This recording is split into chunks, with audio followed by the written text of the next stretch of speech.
नमस्कार, सुप्रभात। मुख्यालय राजीव भवन पहुंचकर इंदिरा गांधी की जयंती कार्यक्रम में शामिल होंगे। इसके बाद वे नवा रायपुर में खनिज विकास निगम के नए कार्यालय का लोकार्पण करेंगे।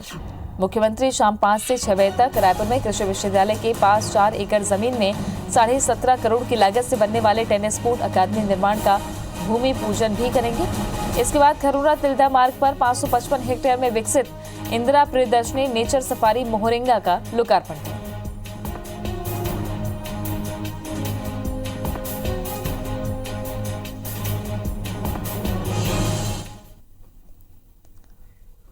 इधर भारतीय जनता पार्टी के वरिष्ठ नेता जबलपुर के केंद्री का दौरा कर पत्नी, मां और बच्चों की हत्या कर किसान के खुदकुशी करने के मामले की जांच करेंगे।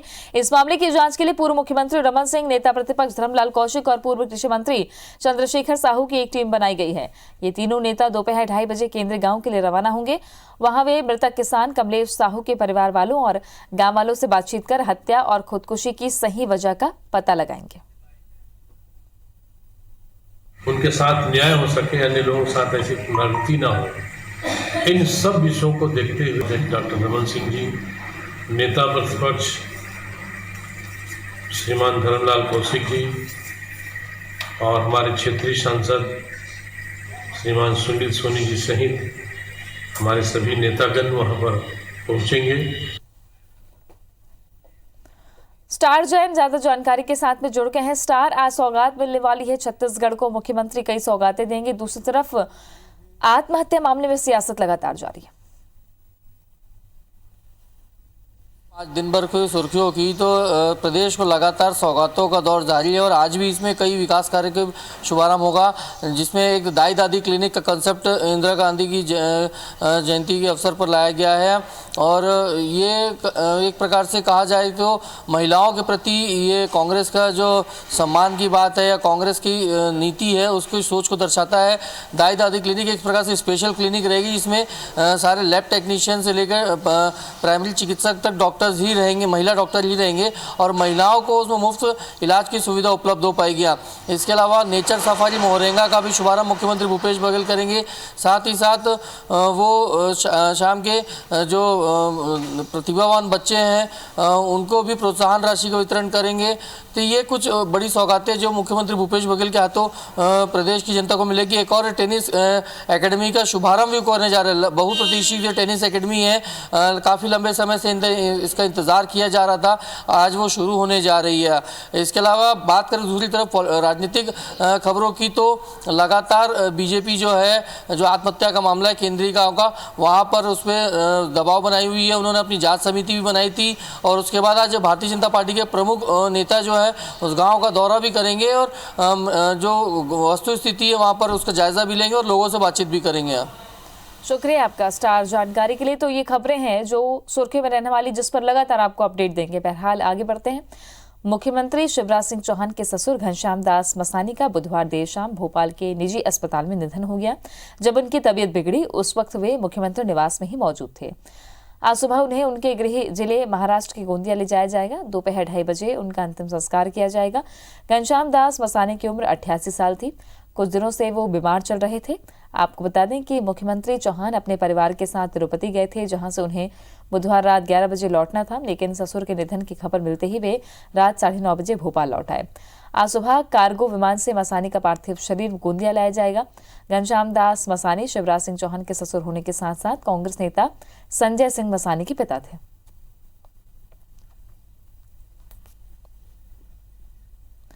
ज्योतिरादित्य सिंधिया का आज भोपाल दौरा है। बीजेपी नेताओं से ज्योतिरादित्य सिंधिया मुलाकात करेंगे। कई कार्यक्रम में भी शामिल होंगे सिंधिया। तो ज्योतिरादित्य सिंधिया भोपाल दौरे पर रहने वाले हैं। एक तरफ सरकार बीजेपी की बरकरार है, अब मंत्रियों पर पेच फंसा हुआ है।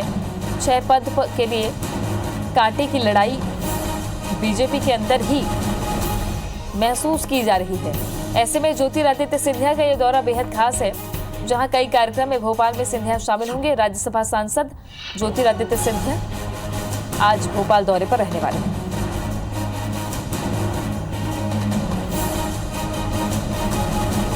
बीजेपी नेताओं से सिंधिया मुलाकात करेंगे। कई कार्यक्रम में भी सिंधिया शामिल होने वाले हैं। मंत्रिमंडल विस्तार की अटकलों को सिरे से खारिज कर दिया है मुख्यमंत्री शिवराज सिंह चौहान ने। ऐसे में जो 3 मंत्री सिंधिया खेमे के चुनाव हार चुके हैं और जितने सिंधिया समर्थक चुनाव हारे हैं उनको लेकर क्या रीति नीति पार्टी की रहेगी, इस पर भी सभी की नजरें लगी हुई हैं। ऐसे में उपचुनाव के नतीजों के बाद ज्योतिरादित्य सिंधिया का ये दौरा बेहद खास माना जा रहा है।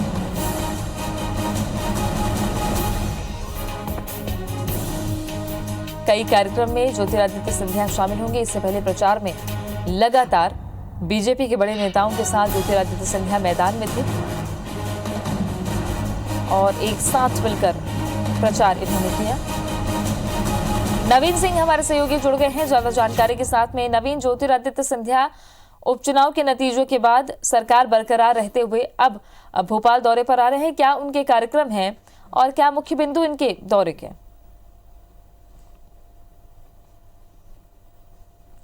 देखिए, उपचुनाव के बाद ज्योतिरादित्य सिंधिया पहली दफा भोपाल आ रहे हैं, मध्य प्रदेश आ रहे हैं और चुनाव में जिस तरीके से बीजेपी को शानदार जीत मिली है और ये माना जा रहा था, इसका क्रेडिट ज्योतिरादित्य सिंधिया और शिवराज सिंह चौहान की जोड़ी को दिया जा रहा था। और इस जोड़ी ने जिस तरीके से मध्य प्रदेश के उपचुनाव में मेहनत की, नतीजे भी उसी तरीके के आए हैं और शानदार जीत के साथ मध्य प्रदेश की विधानसभा में बीजेपी और मजबूत हुई है पिछले बार के मुकाबले। अब ज्योतिरादित्य सिंधिया आज भोपाल आ रहे हैं और आज चूंकि मध्य प्रदेश भारतीय जनता पार्टी का प्रशिक्षण शिविर है, ये प्रशिक्षण शिविर उन लोगों के लिए है तृप्ति जो हाल में ही कांग्रेस छोड़कर भाजपा में आए हैं, यूं कहें या दूसरे दलों से जो टूटकर भाजपा में आए हैं, उनको भाजपा की रीति नीति से परिचय कराने के लिए आज बीजेपी का प्रशिक्षण शिविर आयोजित किया गया है। और इसमें ज्योतिरादित्य सिंधिया के साथ आए हुए जो तमाम हजारों कांग्रेस के कार्यकर्ता थे, इनके समर्थक थे, जो बीजेपी में एडजस्ट हुए थे, वो उनको आज बीजेपी ट्रेनिंग देगी। बीजेपी की रीति नीति, बीजेपी की कल्चर क्या है, बीजेपी में किस तरीके से काम किया जाता है, संगठन क्या होता है,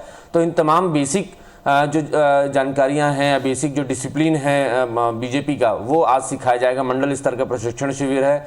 माना जा रहा है कि ज्योतिरादित्य सिंधिया के समर्थक और जो तमाम कांग्रेस छोड़कर बीजेपी में आए हैं, उनको शुरुआती ज़मीनी स्तर से मंडल स्तर से ट्रेनिंग देते हुए उनको आगे की और ट्रेनिंग सेशन उनको कराया जाएगा। फिलहाल आज ज्योतिरादित्य सिंधिया आ रहे हैं, ट्रेनिंग सेशन का खास दिन है और आज हो सकता है कि वो ट्रेनिंग सेशन में शामिल भी हों तमाम जो बड़े मेहमान होंगे, प्रदेश अध्यक्ष वी.डी. शर्मा या फिर और भी जो संगठन से जुड़े हुए लोग होंगे, उनके साथ शेयर भी करें ज्योतिरादित्य सिंधिया। और इसके अलावा कैलाश सारंग को श्रद्धांजलि देने भी आज ज्योतिरादित्य सिंधिया उनके घर जाएंगे। तकरीबन शाम 5 साढ़े 5 बजे के आसपास उनका कार्यक्रम है। कैलाश सारंग के घर जाएंगे और वहीं पर वो श्रद्धांजलि देंगे। और इस दौरान आज और कल के 2 दिनों के दौरे के दौरान ज्योतिरादित्य सिंधिया बीजेपी के तमाम बड़े नेताओं से मुलाकात करेंगे। जो भी गलतफहमियां इस चुनाव के दौरान या जो भी शिकवा शिकायतें रही होंगी, तो माना जा रहा है उसको आज मिल बैठकर ज्योतिरादित्य सिंधिया दूर करेंगे। चूँकि अब चुनाव खत्म हो चुके हैं, चुनावी तल्खी खत्म हो चुकी है, मध्य प्रदेश में बीजेपी शानदार तरीके से वापसी कर चुकी है, तो अब ऐसे में ज्योतिरादित्य सिंधिया सभी नेताओं के साथ मुलाकात करेंगे, बातचीत करेंगे और आगे के लिए प्लान तैयार करेंगे कि मध्य प्रदेश में 2023 के उपचुनाव विधानसभा चुनाव के लिए बीजेपी को किस तरीके से तैयार होना है, उसमें ज्योतिरादित्य सिंधिया की क्या भूमिका होगी, उनके लोगों की, उनकी टीम की क्या भूमिका होगी, तो इसको लेकर भी चर्चा होनी। साथ साथ तृप्ति इसी से जुड़ा हुआ लॉबिंग एक तरीके से हो रही है। सिंधिया समर्थक जो हार गए हैं विधानसभा चुनाव, उनको उनका पार्टी में कैसे एडजस्टमेंट हो, सत्ता में कैसे उनका एडजस्टमेंट हो, तो निगम मंडल में हो सकता है ज्योतिरादित्य सिंधिया आज उनके लिए भी बड़े नेताओं से बातचीत करें कि उनको कहीं ना कहीं एडजस्ट किया जाए। और ज्योतिरादित्य सिंधिया अगर बात करते हैं तो जाहिर है उनको कहीं ना कहीं उनका एडजस्टमेंट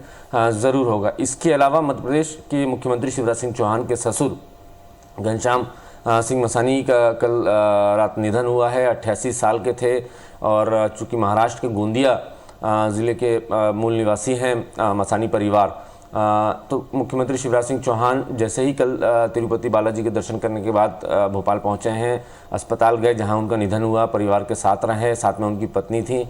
और आज गोंदिया जाने का कार्यक्रम है शिवराज सिंह चौहान का, उनके अंतिम संस्कार में शामिल होंगे सपत्नीक पूरे परिवार, उनके दोनों बेटे और शिवराज जी की पत्नी, ये सभी लोग आज गोंदिया जाएंगे और वहाँ पर मसानी परिवार को श्रद्धांजलि उनकी सभा में शामिल होंगे। अंतिम संस्कार उनके ससुर का जो होना है उसमें शिवराज सिंह चौहान आज शामिल होंगे। शुक्रिया नवीन जानकारी के लिए। न खुदा ही मिला न विसाले सनम, न इधर के हुए न उधर के हुए। ग्वालियर चंबल अंचल में उपचुनाव हारने वाले ज्योतिरादित्य सिंधिया के साथ समर्थक और पूर्व विधायकों का हाल कुछ ऐसा ही है। कांग्रेस छोड़कर बीजेपी में रमने से पहले ही चुनावी मैदान में जो हार मिली है उसने उनके राजनीतिक भविष्य को संकट में डाल दिया है। अब इन नेताओं समेत उनके समर्थकों को सिंधिया के भोपाल दौरे को लेकर उम्मीद जगी है कि उन्हें निगम मंडल या संगठन में महत्वपूर्ण पद मिल सकता है। हालांकि हारे हुए इन नेताओं को निगम मंडलों में नियुक्ति की राह आसान नहीं है, क्योंकि इनके समानांतर अंचल में पहले से ही बीजेपी के कई कद्दावर नेता पद की आस में बैठे हैं। माना जा रहा है कि सिंधिया के भोपाल दौरे के बाद सिंधिया के समर्थकों को एडजस्ट किया जाएगा। तो यहाँ भाजपा के कार्यकर्ताओं में जिसकी जहाँ आवश्यकता है, कौन किस काम के लिए उपयोगी है, हम तो कहते हैं कि प्रत्येक काम के लिए कार्यकर्ता और प्रत्येक कार्यकर्ता के लिए काम सबको मिलेगा।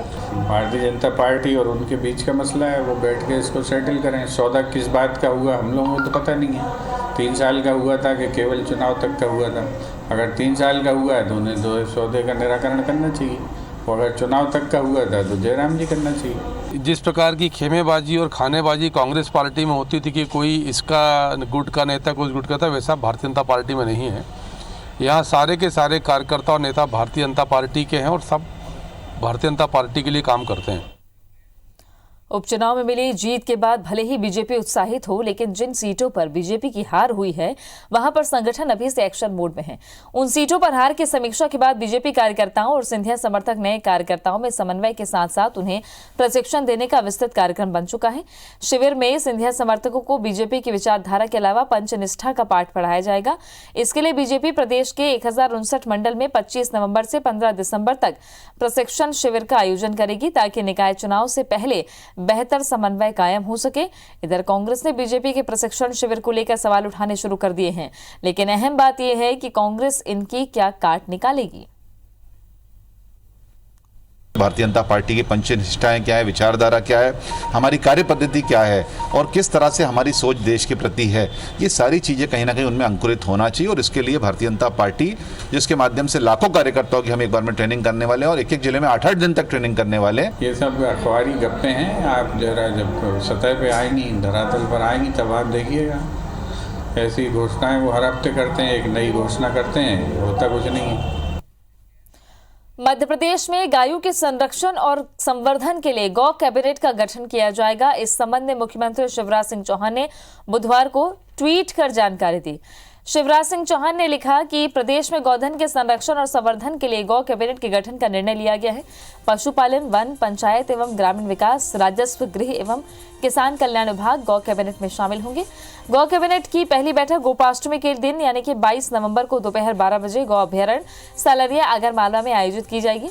गौ कैबिनेट के साथ ही पर्यटन कैबिनेट का भी गठन किया गया है, जिसमें कई मंत्रियों को जगह मिली है। गृह मंत्री नरोत्तम मिश्रा ने कहा कि मध्य प्रदेश सरकार के लिए गीता, गंगा और गौमाता शुभदाता है, इसलिए गौ कैबिनेट बनाकर गौधन का सरकार संवर्धन और संरक्षण करेगी। वहीं पूर्व मुख्यमंत्री कमलनाथ ने शिवराज सरकार के इस फैसले पर हैरानी जाहिर की है। कांग्रेस नेता सज्जन सिंह ने कहा है कि बीजेपी पीएम मोदी से गाय को राष्ट्रीय पशु का दर्जा देने की मांग करे। कांग्रेस प्रवक्ता सलूजा ने कहा कि पूरे देश में सबसे ज्यादा गायों की मौत प्रदेश में हो रही है, इस पर बीजेपी क्यों मौन है। उन्होंने कहा कि कमलनाथ सरकार ने प्रति गाय पर 20 रुपए का चारा तय किया था, जिसे बीजेपी ने कम कर दिया। भारतीय जनता पार्टी भारतीय संस्कृति की पोषक है। वो मानती है कि 3 हमारे सुखदाता गीता, गंगा, गौ माता, और इसलिए गौ कैबिनेट बनाई गई है। बाकी की पार्टी, खासकर कांग्रेस पार्टी, 15 महीने तक बातें करती रही, 15 गौशाला नहीं बनाई। हमने कमलनाथ सरकार ने गौ माता के चारे के लिए 20 रुपए की राशि का निर्धारण किया था प्रति गाय, इन्होंने उसे कम कर 1 रुपये 60 पैसे कर दिया। तो गौ माता के नाम पे राजनीति करते हैं। ये वो लोग हैं जो आगर में सबसे बड़ा अभ्यारण्य है, गौ अभ्यारण्य, जिसका आरएसएस के प्रमुख मोहन भागवत ने शुभारंभ किया था। वह सबसे ज्यादा गौ माता की चारे के अभाव में मौत हुई है। गौ माता का ध्यान नहीं दिया।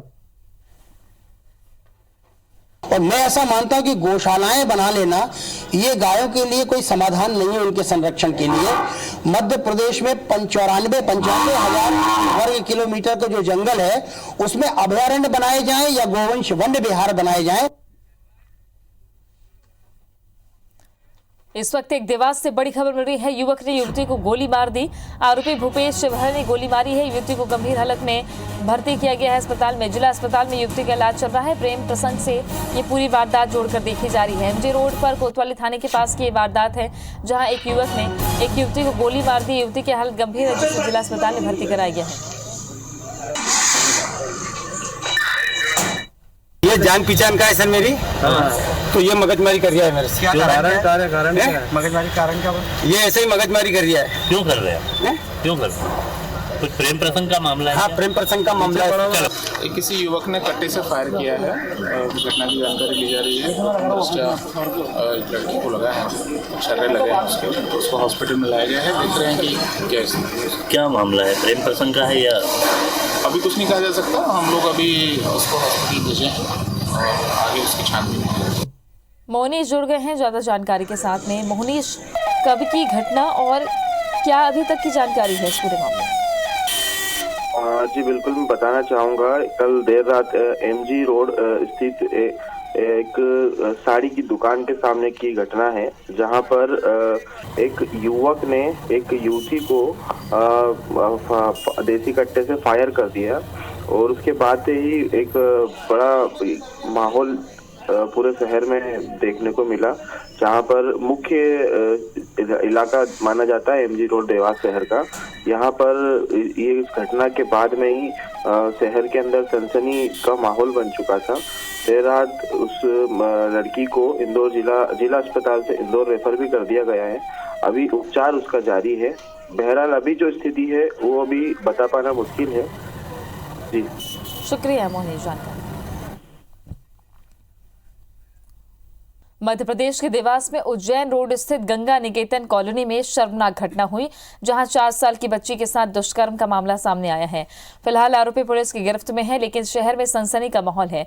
पड़ोसी ने ही 4 वर्षीय मासूम बच्ची के साथ दुष्कर्म को अंजाम दिया। आरोपी पर धारा 376, 363 और पॉक्सो एक्ट के तहत मामला दर्ज किया गया है। सिविल लाइन थाना क्षेत्र में अपराधों की लिस्ट बढ़ती जा रही है। गंगा विहार कॉलोनी में रहने वाली 4 वर्षीय मासूम बच्ची के साथ उसके पड़ोसी 33 वर्षीय युवक ने घिनौना कृत्य किया। मामला तब सामने आया जब बच्ची का पेट दर्द होने लगा। जब परिजनों ने पूछा तो बच्चे की बात सुनकर वे दंग रह गए। बच्ची ने बताया पड़ोसी युवक ने उसके साथ दुष्कर्म किया। पुलिस ने आरोपी को गिरफ्तार कर लिया है।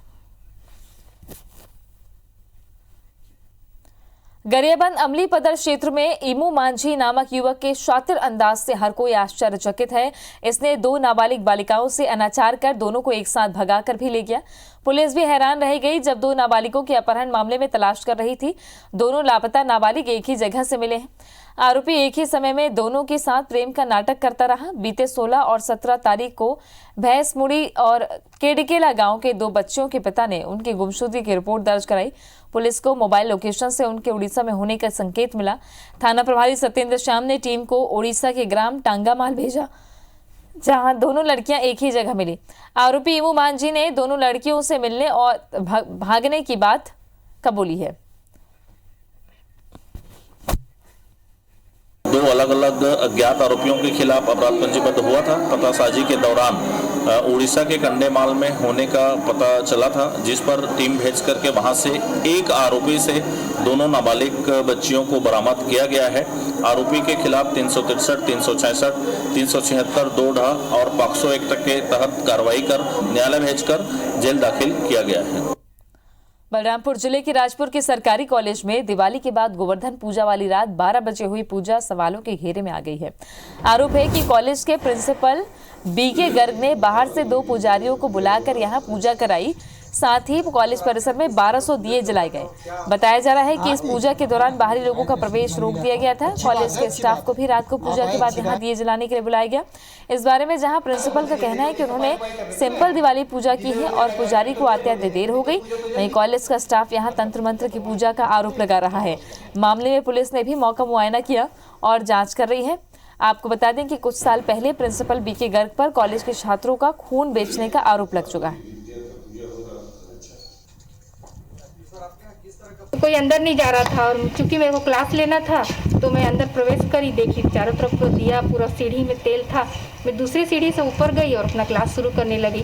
पूरा भय का माहौल था, सब लोग बाहर खड़े थे, बस मैं अंदर थी। तो मुझे भी डर लग रहा था लेकिन मैं अपना क्लास ली। सर हमको समझ में नहीं आ रहा, देखे कि दिया जो है हम जलाए जा रहे हैं, फिर सब बताए कि सुबह पता चला काला कपड़ा वगैरह फेंका हुआ है। फिर मन में तो एकदम डर का भय है, पर क्लास तो लेना था, हम लोग जैसे तैसे क्लास लिया एक दिन का। फिर मन में एकदम डर है कि ये सब चीज़ें क्या हो रही कभी, क्योंकि हमने ये सब चीज़ें से कभी अवगत नहीं है। जहाँ पूजा होती है, लेकिन सर माँ सरस्वती की पूजा होती है, सरस्वती की पूजा की जाती है, तो आ गए साथ में, तो इनको अब मना थोड़ी ना कर सकते हैं कि मत आइए। मिला ऐसी पूजा करते हैं हम तो देखो मास्टर जी के साथ में हमारे कंटक साहब, हाँ, उससे एक दिन पहले आए, हाँ, वो हमको लिया है यहाँ, तो हम क्योंकि मंदिर में नहीं, मंदिर में भी होती है, घर में भी होती है, कॉलेज में भी होती है।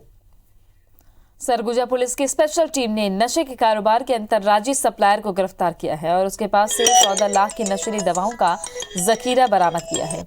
इसके अलावा पकड़े गए आरोपी की निशानदेही पर एक आरोपी को भी गिरफ्तार करते हुए पुलिस ने उसके पास से भी 3 लाख की नशीली इंजेक्शन और दवाई बरामद की। सरगुजा पुलिस को लंबे समय से सूचना मिल रही थी कि शहर में दूसरे प्रदेश से लाकर नशे के दवाई और इंजेक्शन सप्लाई किए जा रहे हैं। आरोपी बिहार का रहने वाला है और काफी लंबे समय से छत्तीसगढ़ के अलग अलग इलाकों में नशे के इंजेक्शन और दवाई सप्लाई किया करता था। पकड़े गए आरोपी के संपर्क में शहर के बड़े दवा कारोबारी हैं। पुलिस को आशंका है कि इस मामले में और भी लोग शामिल हो सकते हैं और उनके खिलाफ पुलिस जल्द कार्रवाई की बात भी कह रही है। बुप्रे नार्फिन रेक्सोजेसिक ये काफ़ी मात्रा में दिखा, तो जब हम उसको देखे तो लगभग 38 पैकेट उसमें था उसके पास और 950 इंजेक्शन उसमें था। उसके अलावा पेंटाजोकाइन जो आता है वो भी लगभग 5 डिब्बे थे। एनडीपीएस एक्ट के तहत विधिवत कार्रवाई किया गया है। साथ की बड़ी बात में आज के लिए बस इतना ही। बाकी खबरों के लिए आप बने रहे हमारे साथ, देखते रहिए IBC 24।